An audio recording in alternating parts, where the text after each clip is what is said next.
Good afternoon to you, wherever you're watching us from. Welcome to Behind the News on the Nation TV, where we analyze and dissect all the stories in our national dailies. My name is David Bolarinwa, and you know how we do it. I'm not here alone. I'm here with our distinguished analyst. He's an in-house analyst, by the way. His name is Mr. Olakunle Abimbola. Good afternoon to you. Good afternoon, David. Nice to see you again.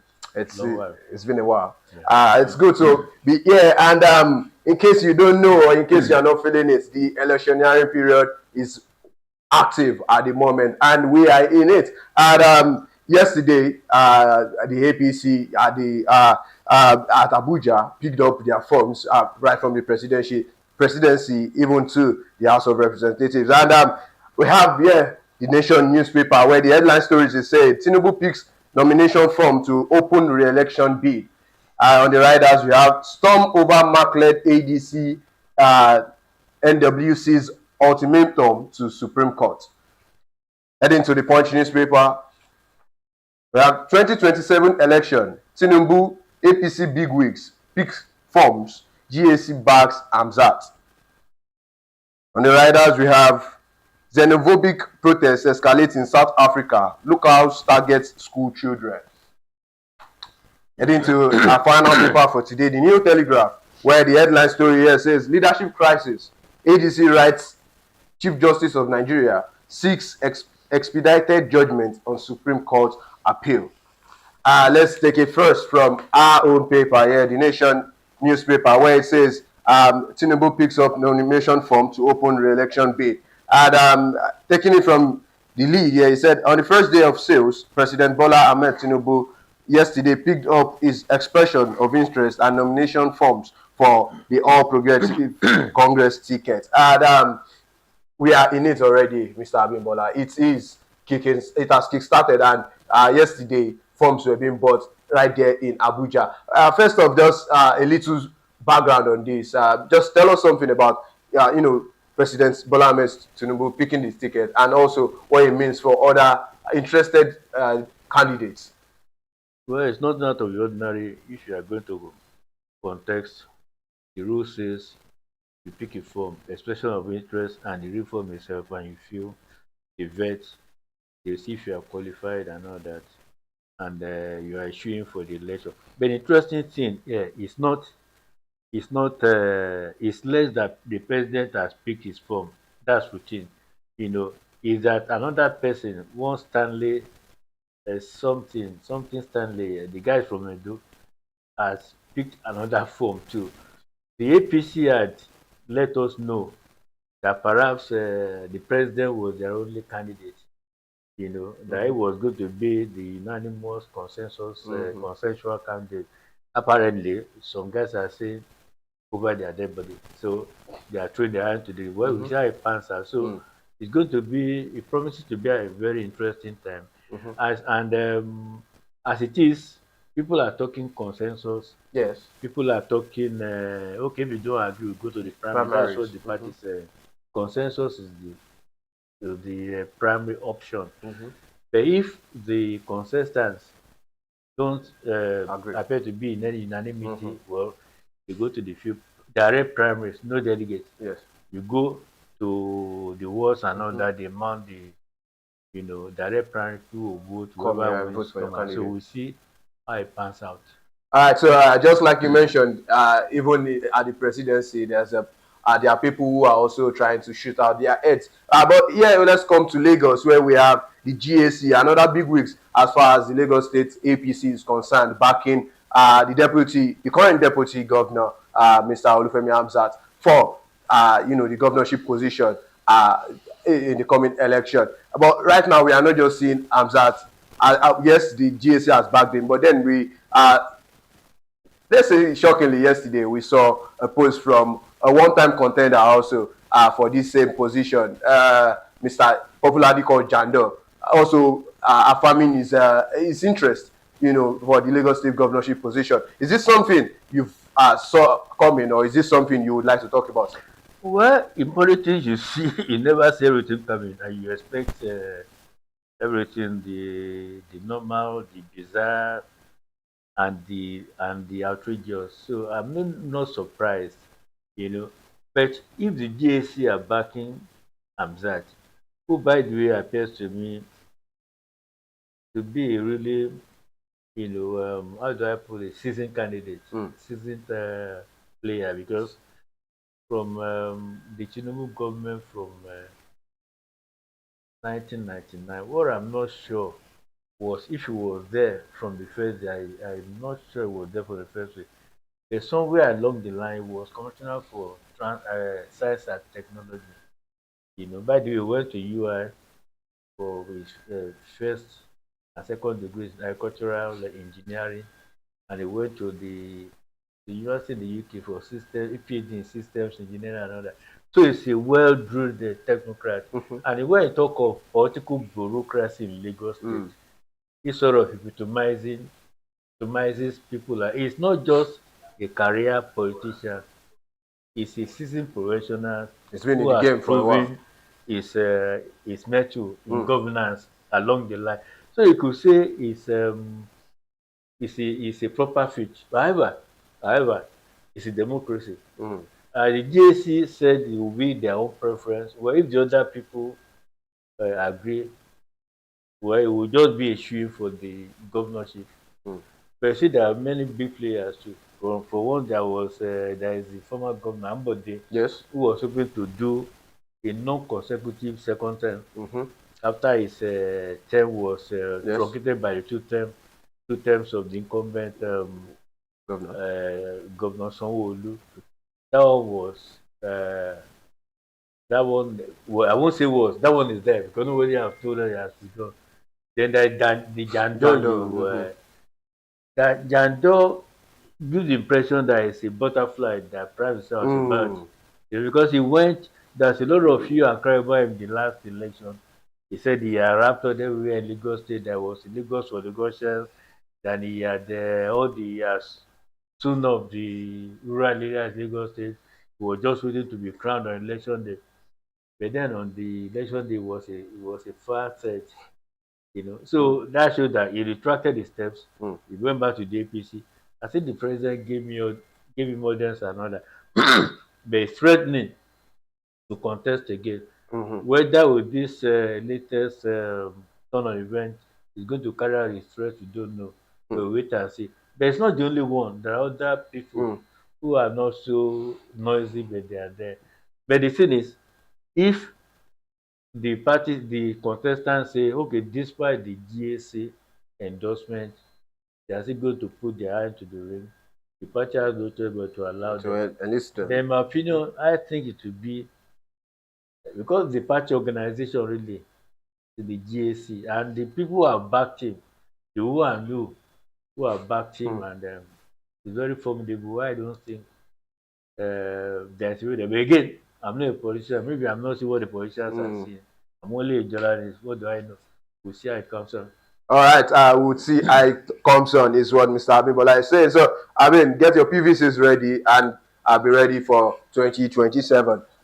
Away to New Telegraph, where we have leadership crisis. ADC writes CJN seeks expedited judgment on Supreme Court appeal. First off, is it proper to write to the CJN? Ha, that's a big question.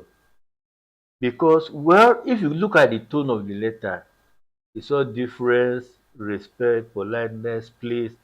We pray that your Your lordship Lordship. will Mhm. do this for us because we are really against time and all that and all that. So the tone of the letter is not stentorian. Mm. I read it, but then it's something of a novelty that a party, and this one of the lawyers were even saying that it was even not even an affidavit. Mm. You know, it was a letter of appeal written to the CGA above the heads Mm. of the Supreme Court justices sitting on the matter. Mm. I think that's a novelty.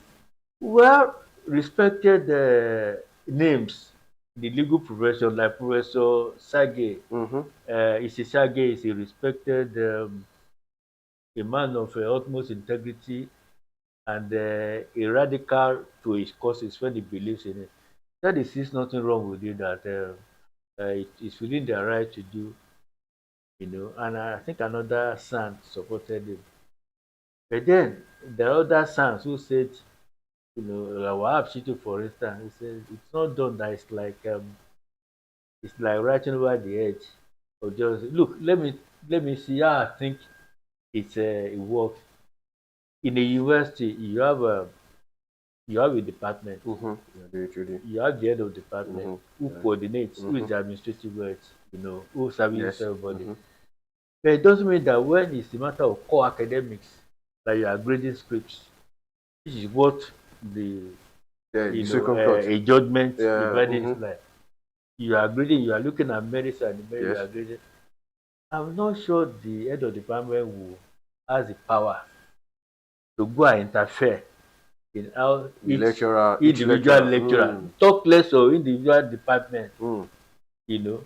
So and we are even talking, okay, that's even let even say a dean, The dean. a dean of Mm-hmm. a faculty, then you have heads of department, Mm-hmm. then you have lecturer. The head of department cannot interfere in the basic work of a lecturer. The Mm-hmm. same way that the dean of the faculty cannot interfere in the basic management of a department. So it's like the same thing. In the Supreme Court, you have a college of justices. Justices. Mm-hmm. All of them are qualified. All of them are colleagues. But administratively, you have the Chief Justice who sits at the helm. Mm-hmm. And I'm not sure a Chief Justice, with all the powers of coordination that he or she has the power to go and what Interfere this in cases. letter Mm-hmm. is asking is for this chief justice to stampede Mm. the justices sitting on the case. I don't know, I'm not a lawyer, but it sounds a bit odd. Mm. And you ask yourself, why this haste? Mm.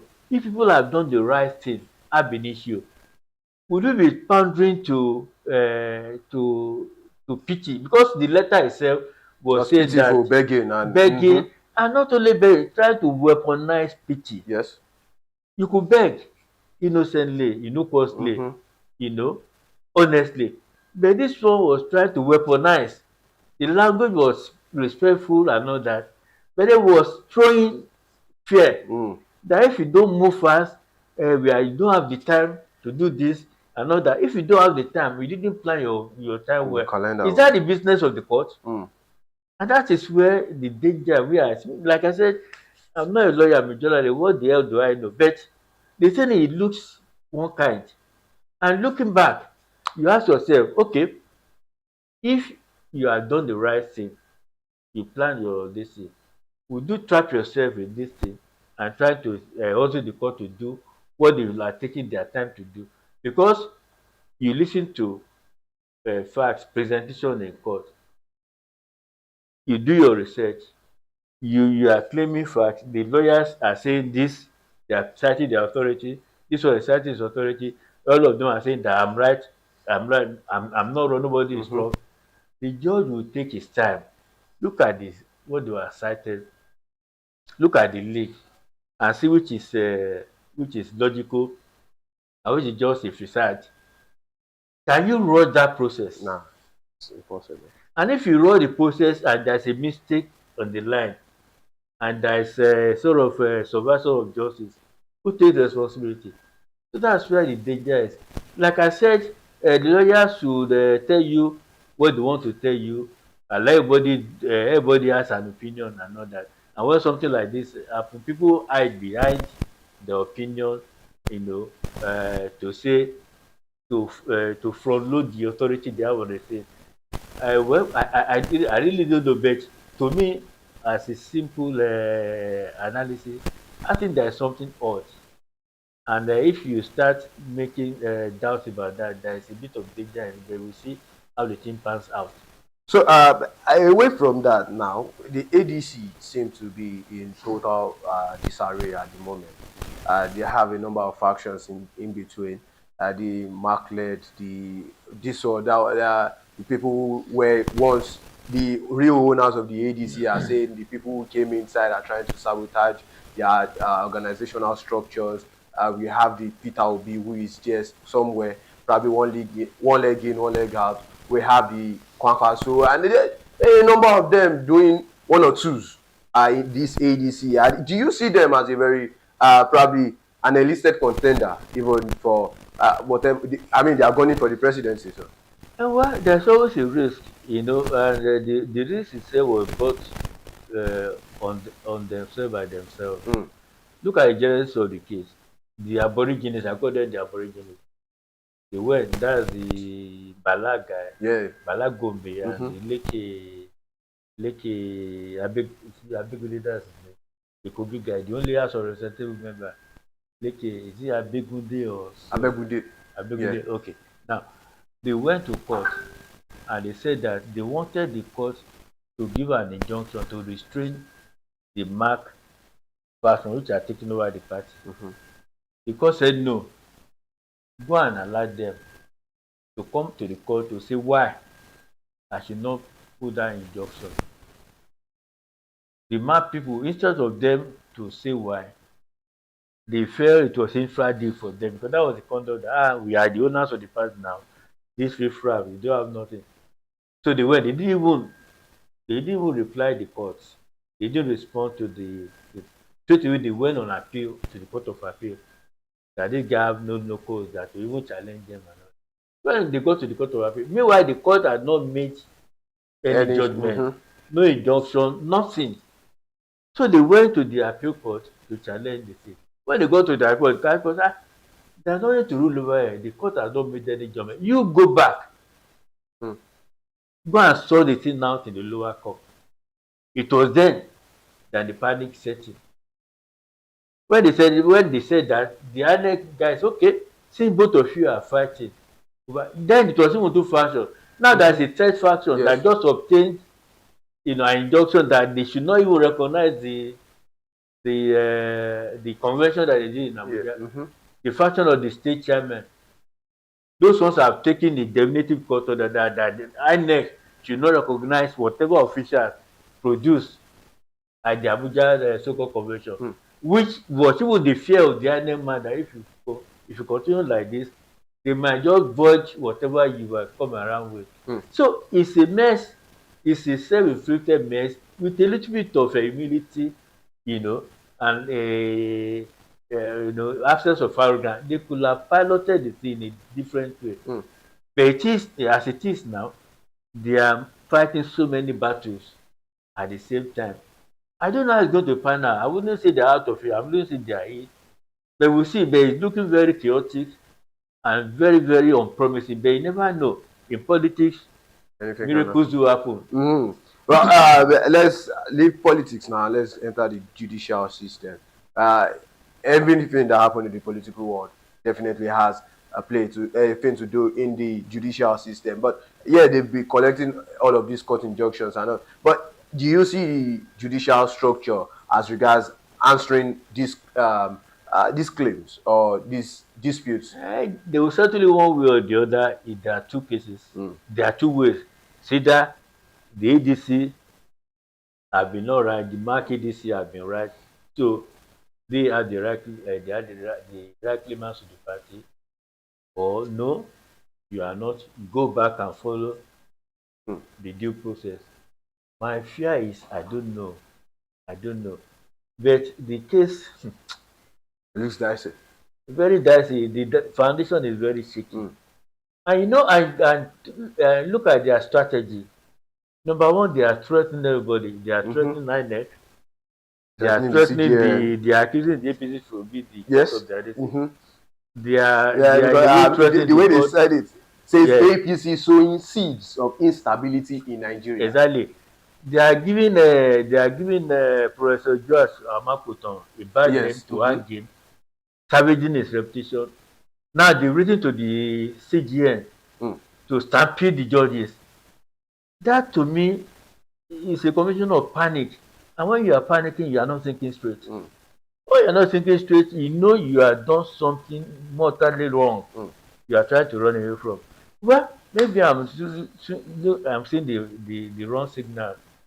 I tell you, it doesn't sound convincing to me. Maybe you have another view. I mean, you are my analyst on the show, so you No, should, I don't you know. I have don't know. to. I don't know. Finally, do you think the ADC stands? Like I said, do they stand any chance? Never, ADC, they have factions. Mm, Which ADC are you talking about? okay. Is it the MAC ADC? Is it the state The state. executive ADC? Is it the Abegunde Gombe ADC? Which are the aboriginal? Which of the one? Mm. See, and do you know which faction will even spring Yeah. up tomorrow? Well, we don't know for the ADC at the moment, and indeed, it is leadership crisis right there at the ADC. Here's what we have for you on the show today. It's been a pleasure, Mr. Abimbola. Same here. Thank you. David. All right, till I catch you again, my name remains David Bolarinwa. Stay logged on to the Nation newspaper.